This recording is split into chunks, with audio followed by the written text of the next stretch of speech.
Hi guys, Max here for Star Wars Celebration. I'm on the show floor, Orlando 2017, having a great time, and I'm at the booth for Rebel Legion. Now, you might have heard of the 501st. They're basically the guys and girls who dress up like stormtroopers and scum and villainy, and basically bad guys. Rebel Legion is basically a sister society of kind of cosplayers and costume makers who kind of do everybody else, everybody who the Empire sort of steps on. Here's Christine. You've been a member for how long? Since 2011.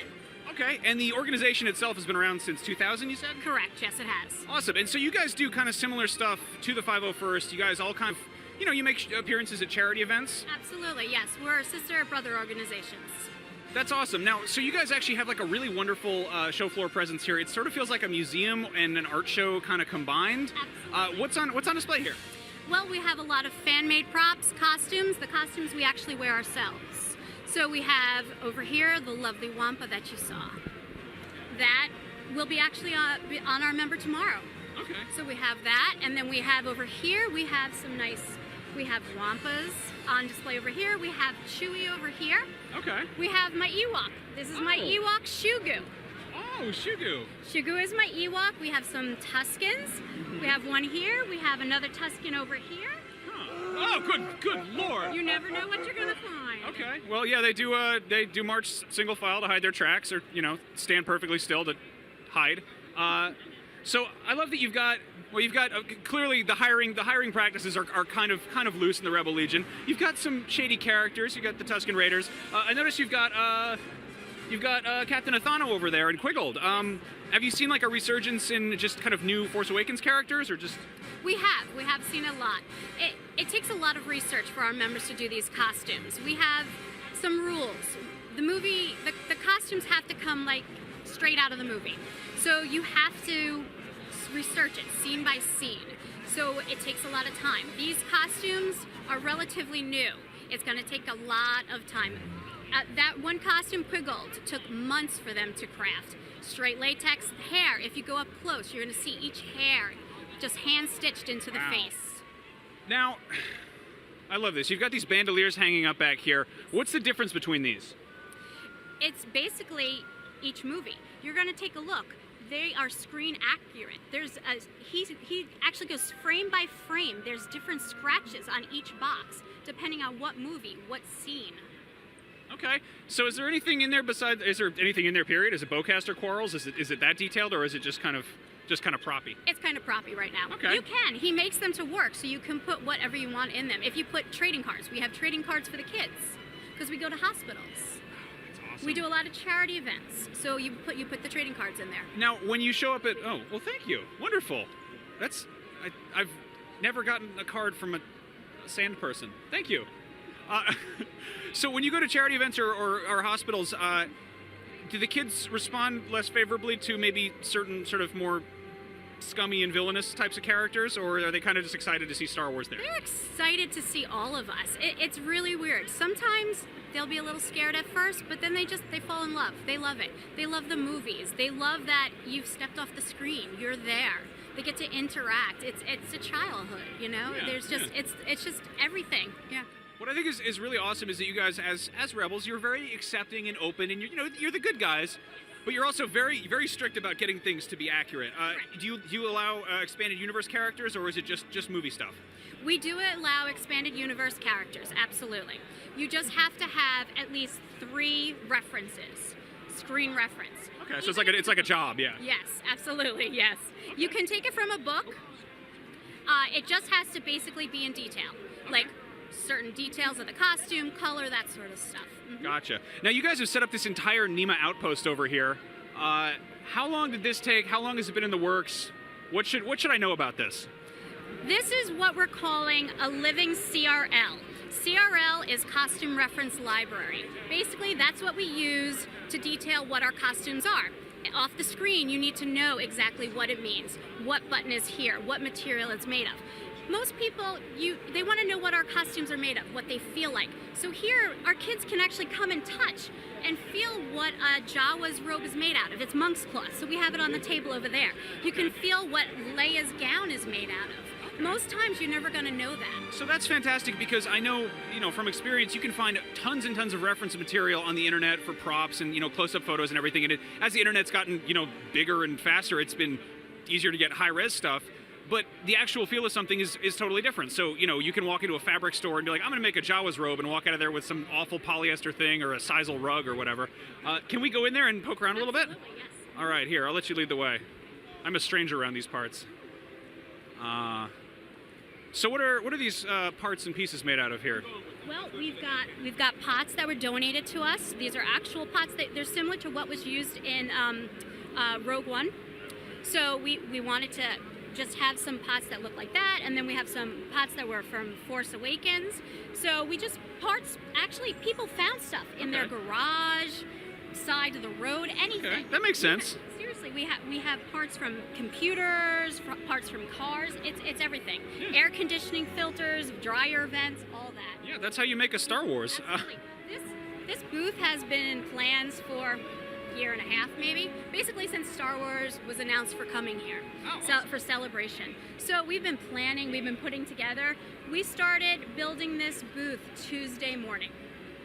And it opened Thursday morning. So Okay, what's been the most exciting part of the convention for you, aside from obviously the Last Jedi trailer? just the fans. We love how they interact with us. That's what we're here for. We're here for the kids. We're here for even the adults. The adults become kids with Star Wars. Now we've got, this is really cool. In addition to having the sort of Nema Outpost, cosplay reference library, you've also got, I know I got your acronym wrong. You've also got Rey's quote-unquote house. Oh God, can we even see over there? Well, there's a lot of Reys over here. Oh man, there's a Rey right here. Hi there. Do you want to? Can we talk to you for a second? All right. Hi, I'm with the Star Wars show. You're Rey. What's your last name? We don't know. I don't. That's a hard question. Still looking for my So are you a member of the Rebel Legion? I am a member. Now, how much of a hassle is it to get everything really just screen accurate? It's a hassle, but you love it while you're doing it. Put pride in your work. That makes You sense. do, That makes sense. yeah. What's the story with the little bag here? This is a signal satchel from the UK just after World War II. So they use a lot of great, different vintage pieces to get a really authentic look on things. I love that because, originally when Star Wars was made, obviously they were kind of taking pieces for costumes from where they could get them. They're, kind of leftovers and junk and scrap.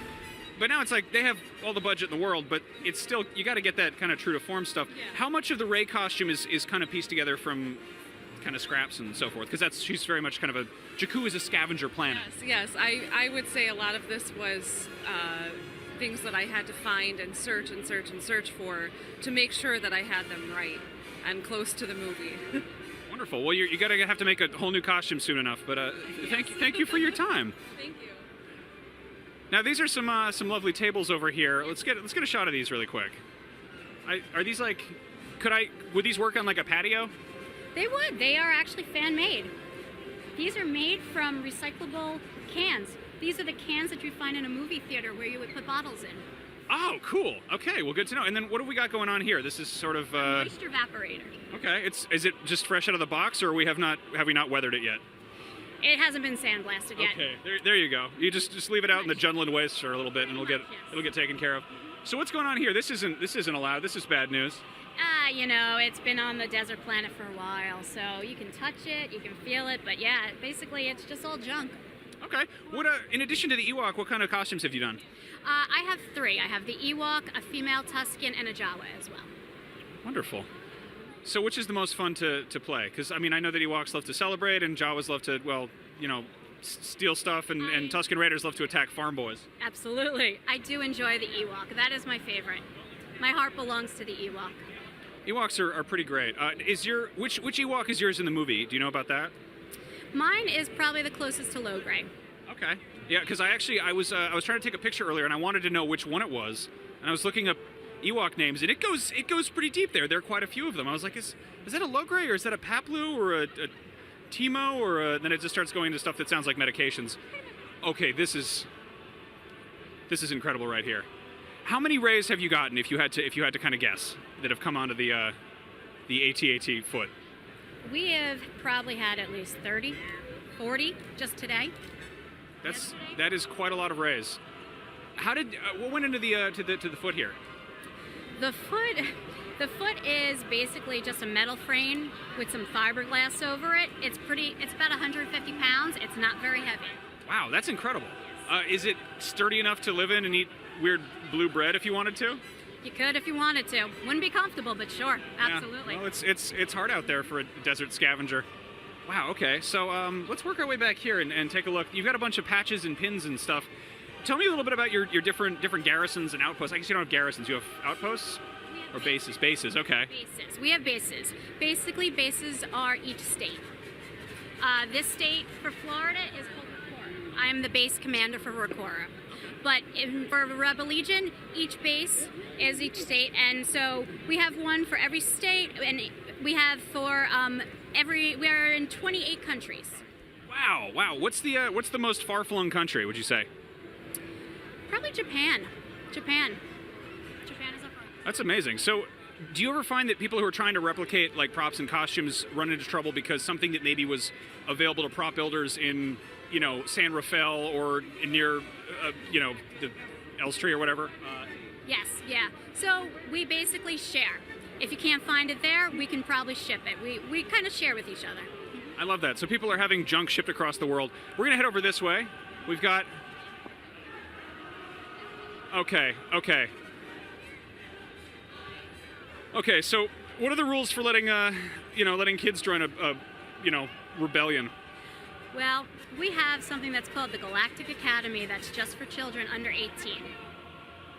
Okay, what about for Jawas who want to get learner's permits? Well, that's a whole different ball game. Yeah, I hear that the Imperial paperwork on that front is pretty tricky. Oh, this is adorable. Well, Christine, thank you so much for showing me around. This is really, really cool. I think we're gonna say goodbye now. That's the part of celebration that just breaks me. We've got a ton more coming up. Christine, thank you so much for showing me around. This is really cool. Where can people find out more about Rebel Legion? Basically, just go to rebellegion.com. Awesome. And for more on Star Wars Celebration, stay tuned.